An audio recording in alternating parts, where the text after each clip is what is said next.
वो एक आवाज जिसने पूरे देश को बांध लिया, वो एक टोपी जो खुद एक स्टाइल स्टेटमेंट बन गई, और वो एक नाम जो मीम से निकला लेकिन म्यूजिक चार्ट्स तक पहुंचा। कभी लोग बोले नाक से गाता है, तो कभी किसी ने कहा एक्टिंग सीरियसली, लेकिन हर बार जवाब सिर्फ एक सुरूर में डूबा म्यूजिक। इस वीडियो में हम उस शख्स की कहानी लाए हैं जिसे हेटर्स ने रोका, लेकिन उसने हर बार हिट से जवाब दिया, जिसने टोपी नहीं उतारी क्योंकि उसने सर उठाकर जीना सीखा, जिसने खुद की दुनिया बनाई अपने टैलेंट से, अपने जुनून से। नाम है हिमेश रेशमिया और ये कहानी है एक पॉप कल्चर आइकन बनने की। तो वीडियो पूरा देखिए क्योंकि ये सिर्फ बायोग्राफी नहीं, ये है एक म्यूजिकल फिनोमिनन की रियल जर्नी। कभी सोचा है एक टोपी कैसे ट्रेंड बन सकती है, कैसे एक नाक से निकली आवाज लाखों दिलों की धड़कन बन जाती है, और कैसे एक कलाकार हर ताने, हर मीम को जवाब देता है अपने म्यूजिक से। आज हम बात करेंगे उस इंसान की जिसे लोग कभी सिर आंखों पर बिठाते हैं तो कभी मीम बना देते हैं, लेकिन वो रुका नहीं, वो टिका रहा और बना पॉप कल्चर आइकन। नाम है हिमेश रेशमिया।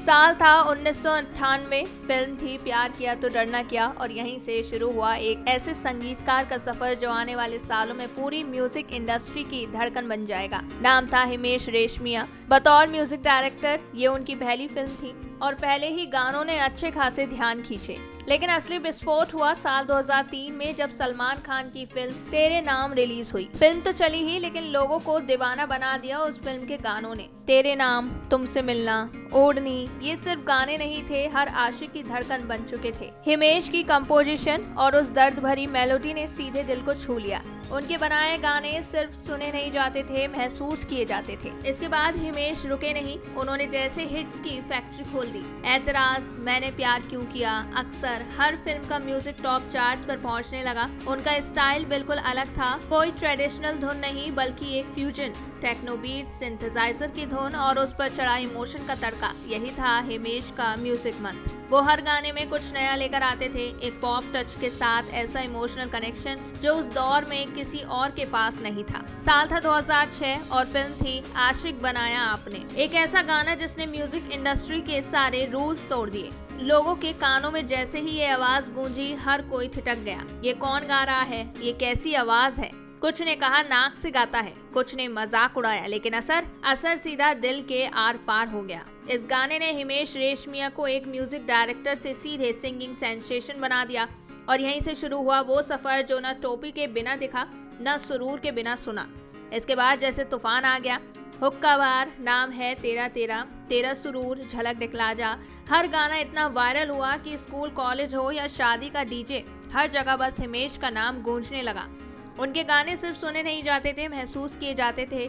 हर धुन में एक तड़प थी, एक बीट थी जो दिल की धड़कन से मैच करती थी। उनके गानों में ऐसा फील था जैसे किसी ने इश्क की रंगों को संगीत में बदल दिया हो। 2007 में जब हिमेश रेशमिया ने फिल्म आपका सुरूर से एक्टिंग की दुनिया में कदम रखा तो लोग थोड़े हैरान रह गए।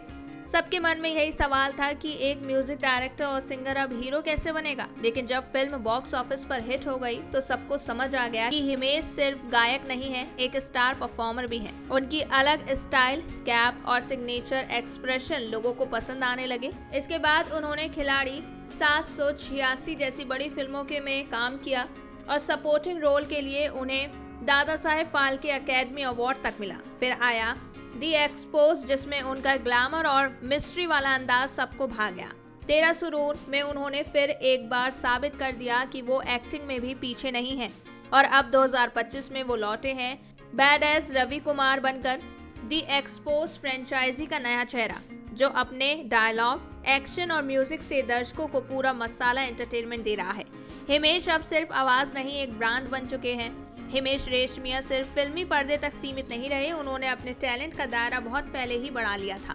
बहुत कम लोगों को पता है कि उन्होंने टीवी की दुनिया में भी कई सीरियल्स बनाए, जैसे अमर प्रेम और अंदाज। ये वो दौर था जब म्यूजिक डायरेक्टर्स का टीवी पर कंटेंट बनाना बहुत आम नहीं था, लेकिन हिमेश ने वहाँ भी अपना जलवा दिखाया। इसके अलावा जब बात आती है रियलिटी शोज की, तो हिमेश हर बार नए टैलेंट के लिए एक मजबूत मंच बने, चाहे वो सारेगामापा हो, म्यूजिक का महामुकाबला। हर शो में उन्होंने जज की कुर्सी पर बैठकर ना जाने कितने सिंगर्स को इंडस्ट्री में आने का रास्ता दिखाया। 2021 में हिमेश ने एक और बड़ा कदम उठाया, अपनी खुद की music label Himesh Reshammiya melodies launch की। इस लेबल के जरिए उन्होंने न सिर्फ अपने फैंस को ताज़ा म्यूजिक दिया बल्कि नए आर्टिस्ट को भी मौके दिए। उनका ये म्यूजिक प्लेटफॉर्म आज भी लगातार हिट गाने दे रहा है। और अगर आपको लगता है कि हिमेश सिर्फ इंडिया तक सीमित थे तो सुनिए, 2010 में उन्होंने एक इंग्लिश म्यूजिक एल्बम दी एज भी रिलीज की। ये इंटरनेशनल एल्बम उनके ग्लोबल टैलेंट का सबूत है, जो बताता है कि हिमेश सिर्फ एक नाम नहीं बल्कि एक पूरी म्यूजिक इंडस्ट्री है जो खुद में चलता फिरता ब्रांड बन चुका है। अब जरा बात करते हैं उस हिस्से की जिसे सुनने के लिए लोग सबसे ज्यादा एक्साइटेड रहते हैं। हिमेश रेशमिया की नेटवर्थ, उनका डांट बात और शाही लाइफस्टाइल। रिपोर्ट के मुताबिक हिमेश रहते हैं मुंबई के पॉश इलाके अंधेरी में एक लग्जरी ड्यूलेक्स अपार्टमेंट में। इस आलीशान घर की कीमत करीब 10 करोड़ रुपए बताई जाती है और ये कोई आम घर नहीं। समंदर के किनारे बना ये ठिकाना modular kitchen, hi-tech home theatre और एक ऐसी बालकनी से इक्विप है जहां से सूरज की पहली किरण सीधे आपके चेहरे पर मुस्कुराती है। एकदम बॉलीवुड स्टाइल में लग्जरी का एहसास। रिपोर्ट्स की माने तो 2025 में हिमेश रेशमिया की कुल नेटवर्थ करीब 129 करोड़ है। यानी वो सिर्फ एक म्यूजिक कंपोजर या गायक नहीं बल्कि एक सफल बिजनेस आइकन भी है। जब बात आती है गाने की तो हिमेश एक सॉन्ग के लिए 15 से 20 लाख तक चार्ज करते हैं और अगर आप उन्हें बतौर म्यूजिक डायरेक्टर लेना चाहें तो उनकी फीस सीधी 2 करोड़ तक पहुंच जाती है। एक्टिंग की दुनिया में भी वो कम नहीं है। एक फिल्म के लिए वो 3 से 5 करोड़ रुपए तक चार्ज करते हैं, जो बताता है कि उनकी ब्रांड वैल्यू कितनी जबरदस्त है। सोशल मीडिया पर भी हिमेश की जबरदस्त पकड़ है। इंस्टाग्राम पर उनके लगभग 8.9 मिलियन फॉलोअर्स हैं और उनकी हर पोस्ट पर लाखों व्यूज आते हैं। इतना ही नहीं, कई बड़े ब्रांड्स उन्हें प्रमोशन के लिए अप्रोच करते हैं, जिससे वो इंस्टाग्राम और यूट्यूब जैसे प्लेटफॉर्म से लाखों की कमाई कर लेते हैं। हिमेश की ये डिजिटल मौजूदगी उनकी लोकप्रियता को और भी ऊंचाइयों तक पहुंचा रही है। कभी मीम बना, कभी मजाक उड़ाया गया, लेकिन हिमेश ने कभी हार नहीं मानी। उन्होंने साबित किया कि जो अपनी स्टाइल में सच्चा रहता है वही लंबे समय तक चलता है। नाक से गा रहा है कहने वालों को उन्होंने हर बार अपने टैलेंट से चुप कराया और आज जब वो स्टेज पर कहते हैं जय माता दी लेट्स रॉक तो पूरा स्टेडियम गूंज उठता है, क्योंकि वो सिर्फ नाम नहीं, एक सुरूर है, एक जुनून है, हिमेश रेशमिया। अगर आपको ये वीडियो पसंद आया तो लाइक और सब्सक्राइब जरूर करें और कमेंट में बताएं आपका फेवरेट हिमेश सॉन्ग कौन सा है।